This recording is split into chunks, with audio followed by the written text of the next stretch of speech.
Filipenses 4, versículo 6 e versículo 7. Amém? Diz assim a palavra de Deus: não vivam preocupados com coisa alguma. Em vez disso, orem a Deus, pedindo aquilo que precisam e agradecendo-lhe por tudo que ele já fez.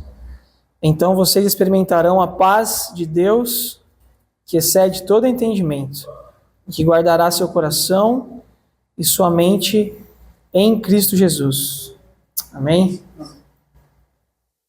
Se os irmãos me permitem, eu vou ler em mais uma versão. Eu vou ler na versão NVI também. A NVI diz assim: não andem ansiosos por coisa alguma, mas em tudo, pela oração e súplicas e com ação de graças, apresentem seus pedidos a Deus. E a paz de Deus, que excede todo o entendimento, guardará os seus corações e as suas mentes em Cristo Jesus. Essa é a palavra de Deus. Irmãos, Deus, na teologia, a gente divide como Deus tendo atributos que são atributos que nós podemos enxergar e alguns atributos que a gente não consegue visualizá-lo. Todos nós, né, em alguma escola bíblica ou em algum estudo, já ouvimos a palavra onisciência, né? Quem nunca ouviu essa palavra, né? Que Deus é onisciente, não é isso? O que isso quer dizer? Isso quer dizer que Deus é sábio. Isso quer dizer que Deus tem sabedoria, né? Biblicamente, sabedoria, a gente pode definir assim, vou falar bem devagarzinho a definição. A sabedoria pode ser definido biblicamente como o quê? Como a capacidade de enxergar e a disposição para escolher o melhor objetivo, junto com os meios mais eficazes de alcançá-lo. Ou seja, você ser sábio não é apenas você saber o que é melhor, como é também saber qual que é a melhor forma de conquistar o que é o melhor. Você sabe o que é o melhor, você tem a disposição para escolher o que é melhor e você sabe o caminho a seguir para, de maneira mais efetiva, conseguir o que é o melhor. Biblicamente, sabedoria. Sendo assim, né, essa é uma característica que a gente só encontra plenamente em Deus. Ninguém é plenamente sábio. Ninguém consegue, né, ter essa sabedoria bíblica plenamente. Somente o nosso Deus. Somente Deus, ele é naturalmente, inteiramente, né, integralmente, invariavelmente sábio. O tempo todo, sempre, só Deus é sábio. O tempo todo, né? Essa sabedoria plena, então, ele é um atributo de Deus, certo? É um elemento do caráter dele, de quem ele é, né? Nós falamos muito sobre conhecer a Deus e parte de conhecer a Deus é o quê? Conhecer os atributos dele.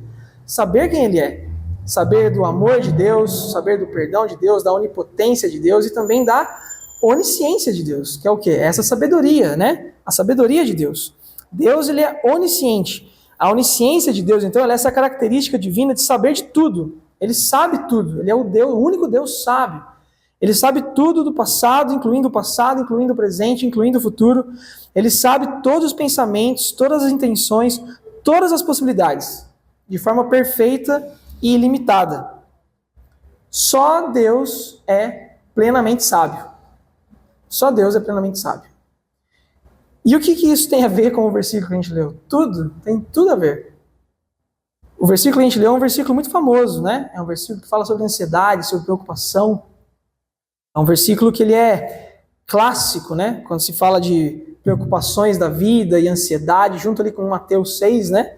Onde Jesus, no Sermão do Monte, fala, né, sobre não andarmos ansiosos e sobre buscarmos primeiro o reino de Deus e que as demais coisas serão acrescentadas. Isso está em Mateus 6. Então esse texto, dentro, né, das cartas de Paulo, é o texto sobre isso, sobre preocupação. E o que isso tem a ver com a onisciência de Deus? Tem tudo a ver. Para você vencer, para você entender a preocupação, tudo começa dessa primeira parte, de você saber que Deus é sábio. Mas não basta você se perguntar como que isso pode te ajudar. Não adianta você falar assim, Deus é sábio, ele conhece o presente, passado, futuro, tem toda essa plenitude da sabedoria. Como que isso pode ser um benefício para mim? Não é essa a primeira pergunta que você faz. A primeira pergunta não é tipo assim, como que eu posso me beneficiar disso tudo? A primeira pergunta que você tem que fazer é se isso é verdade. Será que é verdade mesmo? Que Deus é sábio? Será que é verdade que Deus conhece plenamente tudo, passado, presente, futuro, todas as intenções, todos os pensamentos? Porque se você não entender que isso é verdade, todo o resto que eu vou falar aqui depois para você não vai ter efeito nenhum na sua vida. Não vai adiantar nada. Vai ser só uma coisa a mais que você vai ouvir no domingo de manhã e não vai mudar nada na sua vida. Se você não acreditar de verdade que isso aqui é verdade, como nós podemos ter certeza de que isso é verdade? A Bíblia é a palavra de Deus, amém? Todos que estão aqui nessa manhã creem que a Bíblia é a palavra de Deus? A palavra de Deus diz isso. Essa não é só uma opinião minha ou dos batistas ou de alguns teólogos, né? Essa é a opinião da palavra de Deus. Nós temos vários versículos que dizem isso. A gente poderia citar, por exemplo, Jó 12:13, que diz assim: a verdadeira sabedoria e o poder pertencem a Deus. A verdadeira sabedoria e o poder pertencem a Deus.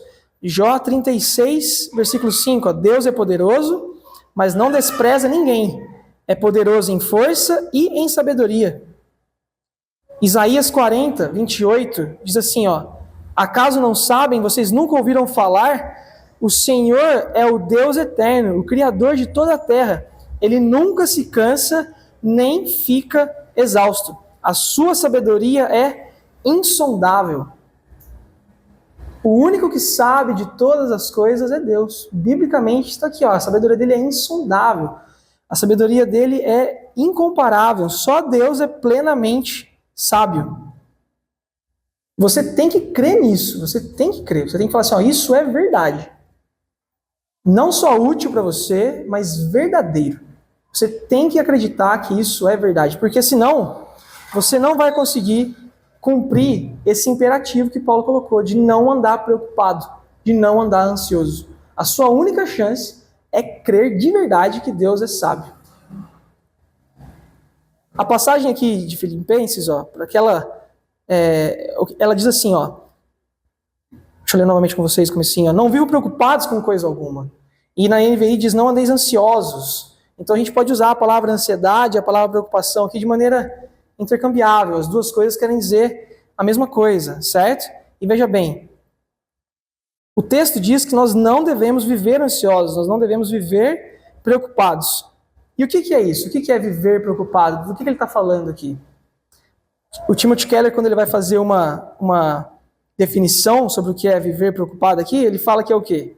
A sua preocupação, a sua ansiedade é uma aspiração que você tem a ser onisciente igual a Deus. Você quer ser onisciente igual a Deus, você quer ser sábio igual a Deus, saber tudo. Andar preocupado, esse andar com ansiedade que está nesse versículo, ele se resume na pequena frase assim, eu sei. É quando você acha que você sabe das coisas. A preocupação é esse pecado que intoxica a nossa vida. E ele intoxica com isso, com você falar assim, eu que sei o que é bom, eu que sei o que é certo, eu que sei o que tem que acontecer. Muitas vezes a gente não fala com esses termos. A gente fala assim, eu acho. Mas o seu coração está gritando, eu sei.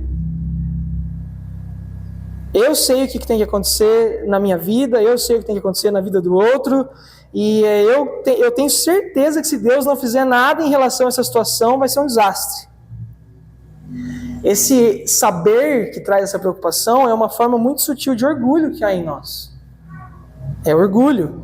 A verdade é que nós fazemos planos por nós mesmos e nós não temos garantia de que as coisas vão sair como desejado. A gente faz planos, a gente não tem garantias. Então a gente tem que fazer o quê? A gente tem que colocar a nossa confiança no Senhor. Mas aí você perde o controle, porque você colocou na mão do Senhor. E aí você fica ansioso. A ansiedade, muitas vezes, não é antes de pôr na mão de Deus, é depois. Você entrega nas mãos de Deus, mas você não confia nele. Você não acha que é verdade.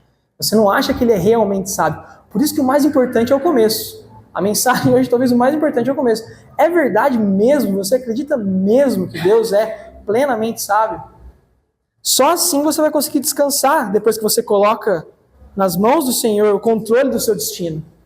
Se você não acreditar nisso, você não descansa. Talvez você fique até pior. Você fala assim, eu tentei, mas não funcionou para mim. Porque talvez você não creia que Deus é realmente sábio. Pode ser que nós aqui hoje estejamos preocupados com algo que está consumindo a gente por dentro.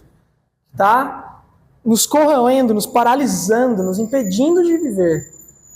E essa é uma preocupação que é pecaminosa. É uma preocupação que é orgulhosa e que diz para Deus, ó, eu sei e você não sabe. Você vê Deus fazendo as coisas e fala, não é assim que era para fazer. Porque você acha que você sabe. Então o que tem a ver preocupação com a sabedoria divina, com o fato de Deus ser sábio? Tudo, tem tudo a ver. Se você não crer nisso, você não vai conseguir fazer o quê? Colocar em prática as disciplinas que Paulo coloca depois. Quais são as disciplinas que ele fala? Paulo, na sequência do versículo, ele fala assim, ele nos instrui da seguinte maneira: não andem ansiosos por coisa alguma, mas em tudo, pela oração e súplica e com ação de graças, apresentem a Deus seus pedidos. Ou seja, não ande ansioso, certo? Ao invés disso, faça tal coisa. Se você não fizer o que eu estou falando, o que vai acontecer? Você vai ficar ansioso. Faça o que eu estou dizendo, certo? Tenha essas disciplinas aqui. E Paulo está falando sobre oração. Nesse versículo ele fala sobre oração. Há vários tipos de oração, né? A gente, nas sextas-feiras, na nossa reunião de oração, temos aprendido isso. Tem vários tipos de oração. Nós temos aquela ação de adoração ao Senhor, temos a oração de confissão de pecados, né? E temos o que Paulo está falando aqui? Você tem que ter uma oração nesse momento aqui que é o quê? De súplica, de pedidos, né, ao Senhor. Preocupar-se com as coisas é natural. Nós não estamos falando aqui sobre você extinguir o sentimento de preocupação que há em você. Isso não existe. Qualquer pessoa mentalmente sadia, qualquer pessoa normal, se preocupa. Você se preocupa tanto que você ora ao Senhor. Se você não preocupasse, você não oraria.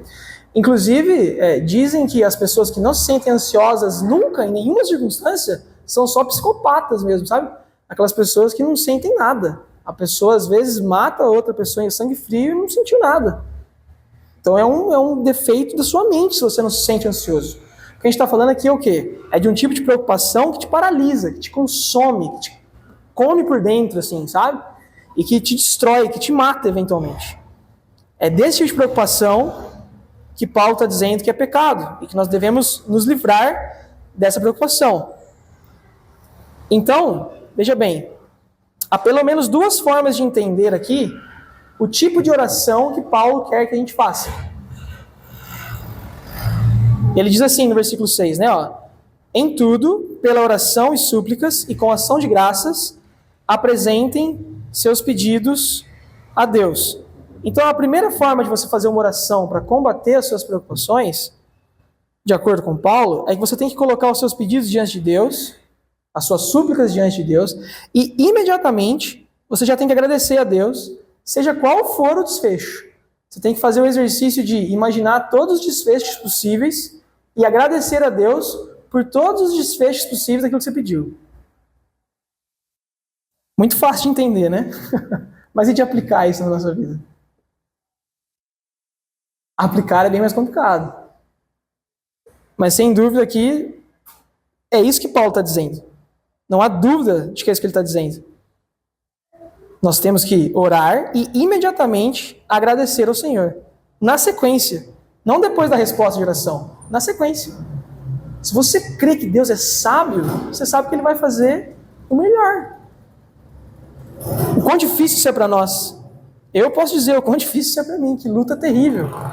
Maldito homem que sou. Muito difícil. Uma luta terrível. O melhor exemplo de pessoas que acham que sabem tudo e não sabem nada são quem? São as crianças. Não é verdade? As crianças são o melhor exemplo de uma pessoa que acha que sabe tudo, mas na verdade não sabe nada. Quando eu ainda não tinha filhos, eu observava a minha irmã lidando com os filhos dela, e eu achava o máximo, que muitas vezes ela estava lá conversando com eles e tendo uma conversa mais séria, mas que do jeito que ela faz nem era tão séria assim, mas que ela, quando ela via que algum dos filhos dela lá estava tendo uma ideia mirabolante ou alguma ideia de jirico, como ela diz, ela chega para eles e fala assim, eu que sei. Você não sabe nada, eu que sei. E ela tá certa. Uma criança de 3, 4 anos não sabe nada. Uma criança de 3, 4 anos, ela sente o cheiro lá do hidratante de corpo de morango e quer comer. Até você explicar para ela que não é de comer, já foi meio pote já do creme. A criança não entende que ela não pode comer a areia da caixa, que ela não pode... Ela não entende. E muitas vezes quando você vai até ela e explica, você não sabe o que você está fazendo, eu que sei, ela esperneia, ela acha ruim, não é? Há uma diferença considerável entre a sabedoria de uma criança e de um adulto, não é verdade? O quanto de conhecimento, de sabedoria, quanto nós sabemos, em uma criança de 3, 4 anos, há uma diferença enorme. O quão maior, então, é a diferença entre Deus e nós? O quanto mais Deus sabe do que nós? Nós, diante de Deus, somos não mais e provavelmente menos do que uma criança de 3 anos de idade. Marcos, capítulo 10, versículo 15, né? Jesus diz que quem não receber o reino de Deus como uma criança, de modo algum entrará nele.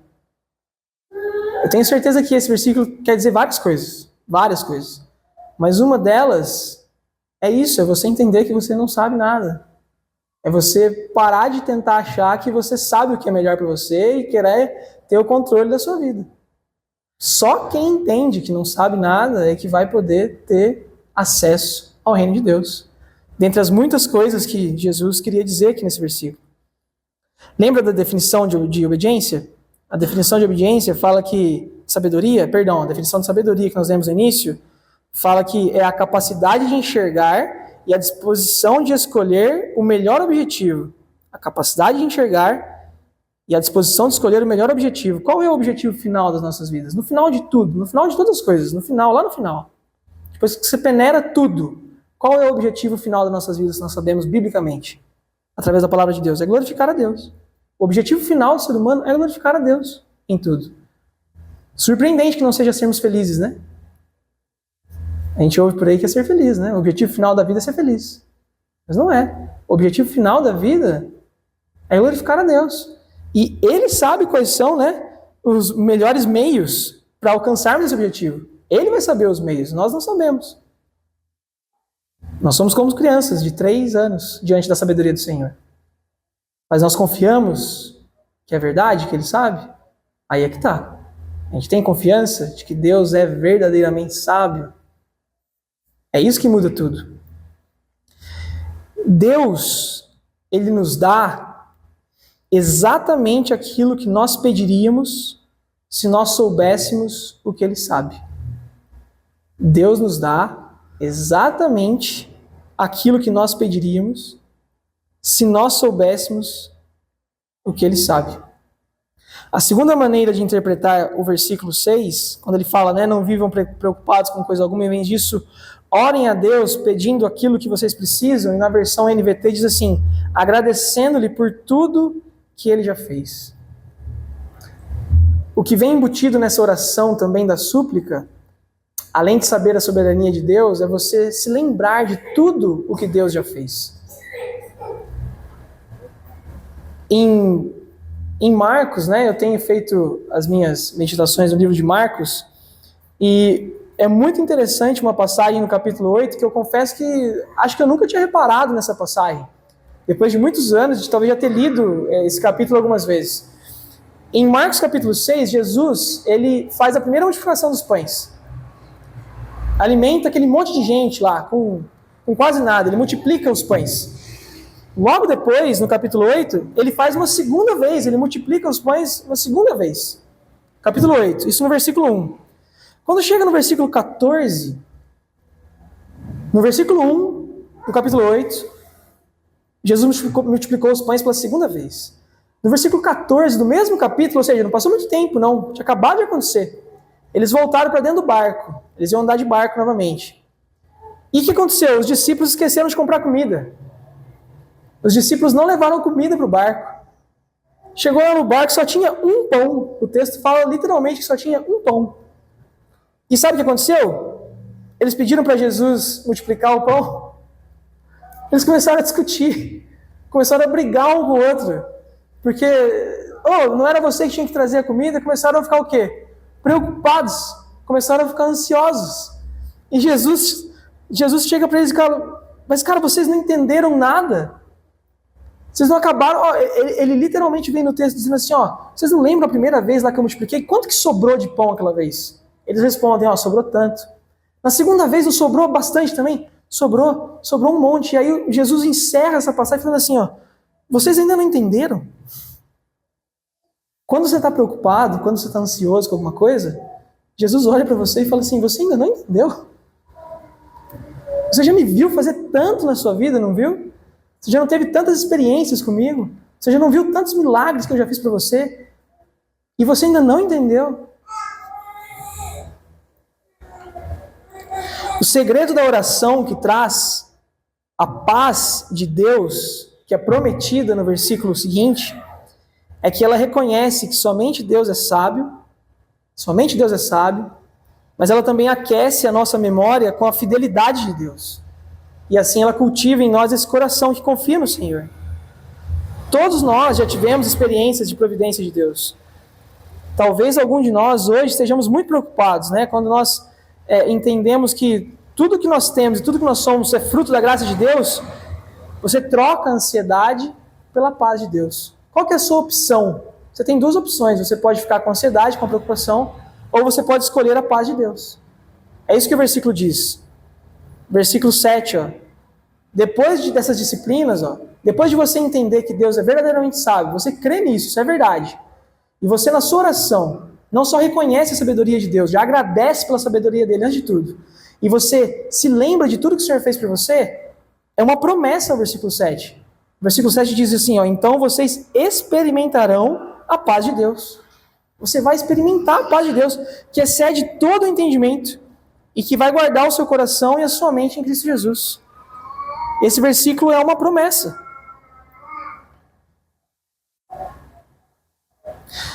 Deus nunca prometeu para nós que nós entenderíamos tudo o que acontece com a gente. Não há na Bíblia uma promessa assim. A gente sempre vai entender tudo que está acontecendo na nossa vida. A promessa que o Senhor nos faz na palavra dele é que ele nunca vai nos abandonar. E não que nós vamos sempre saber o que está acontecendo. Isaías 41:10 diz assim, ó, não tenha medo, pois eu estou com você. Ele não fala assim, ó, não tenha medo, eu vou te mostrar tudo que eu estou fazendo, fica tranquilo. Eu vou trazer o meu PowerPoint e vou te mostrar, você vai entender. Não. O versículo diz, não tenha medo, pois eu estou com você. A presença do Senhor tem que ser suficiente. A presença dele tem que ser suficiente. Não desanime, pois eu sou o seu Deus. Eu o fortalecerei e eu o ajudarei. Com a minha vitoriosa mão direita, eu vou sustentar você. Essa é a promessa de Deus. Essa é a promessa de Deus. Mas a pergunta é, isso é verdade para você? Isso é verdade para você? Você vive como se isso realmente fosse verdade? Você sente isso no seu coração? A promessa para aquele que ora, então, com ação de graças, é que a paz de Deus, ela vai nos proteger, percebe? O versículo 7, ele usa o termo guardar. Os comentaristas falam que esse verbo que ele usou aqui é de propósito, porque ele está escrevendo para os filipenses, né? E lá em Filipos, onde eles moram, era uma colônia romana. Então, os portões da cidade eram guardados por soldados. Tinha a guarda ali dos soldados. Ninguém entrava na cidade sem passar primeiro por esses soldados, então. O que Paulo está dizendo aqui é que você que é cristão, você que é crente, você que acredita, então, que Jesus, que Deus é sábio, você tem à sua disposição essa guarda para o seu coração. Esses soldados bem treinados aí com escudos, lanças, capacete, para guardar o seu coração e a sua mente contra as preocupações, contra a ansiedade. Isso está à sua disposição. No momento em que você se torna um cristão, todas essas armas espirituais estão à sua disposição. Cabe a você o quê? Se revestir delas. Cabe a você usar elas. Você pensa isso? Você faz isso? Você ora no momento da preocupação? Você busca o Senhor em oração?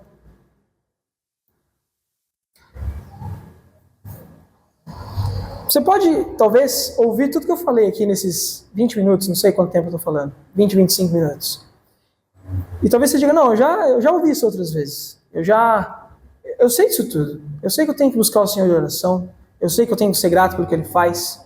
Eu sei, tá vendo? Eu sei. Eu sei de tudo, né? Mas quando você termina suas orações, você tem que ter a consciência que você não sabe o que é o melhor para a sua vida. Como que você lida com as suas ansiedades? É dessa forma. Você pode achar que é de outra forma, mas não é dessa forma. talvez eu não tenha conseguido te convencer que é dessa forma. Talvez o que você está passando, ou você conhece alguém que você pode aconselhar alguém depois, a dor que a pessoa está passando, ou a preocupação que a pessoa está passando é muito mais real do que 20 minutos de alguém falando aqui para você. A dor da ansiedade, a dor da preocupação é muito mais real do que esse discurso aqui. A forma como você faz, então, com que essa disciplina de buscar ao Senhor em oração seja verdade para você, é olhando para Jesus. Se você não acredita em nada do que eu disse, então olha para Jesus. Olha para como o seu Deus, então, lidou com a ansiedade. O Deus que você crê, ele já teve ansiedade. Ele já esteve tão preocupado, mas tão preocupado, que a Bíblia diz que ele suou sangue de tanta preocupação.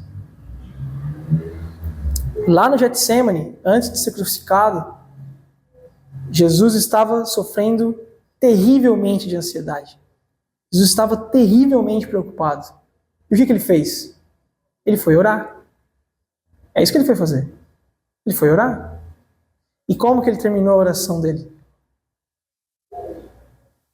Contudo, ele orou, pediu, suplicou, mas ele falou, contudo, seja feita a tua vontade e não a minha. É isso. Em outras palavras, o que ele disse é o quê? Senhor, eu acho que eu sei, eu até acho que eu sei, mas é você quem sabe. Não seja feita a minha vontade, seja feita a sua vontade. Mas você tem que crer que o seu Deus é o único Deus verdadeiramente sábio. Amém? Vamos orar? Pai, nós te pedimos, Senhor, que avive em nosso coração a certeza de que o Senhor é um Deus sábio. É tão fácil para nós, ó Deus, nos dividirmos, ó Pai, com as nossas preocupações e sermos arrastados de um lado para o outro. Mas a única coisa, ó Deus, que vai sarar, que vai curar, ó Deus, as preocupações do nosso coração e da nossa mente, ó Deus, que vai guardar, ó Pai, a nossa mente e o nosso coração, é a Tua paz. É a paz de Deus.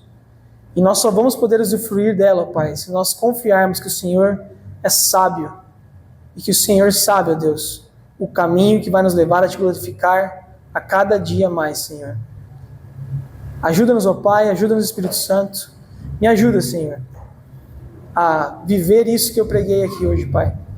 Porque eu vou ter que voltar para casa agora e eu vou ter que viver isso que eu preguei, Senhor. Eu te peço que o Senhor me ajude, Deus. Ajude também aos meus irmãos, ó Pai, a nossa oração em nome de Jesus. Amém.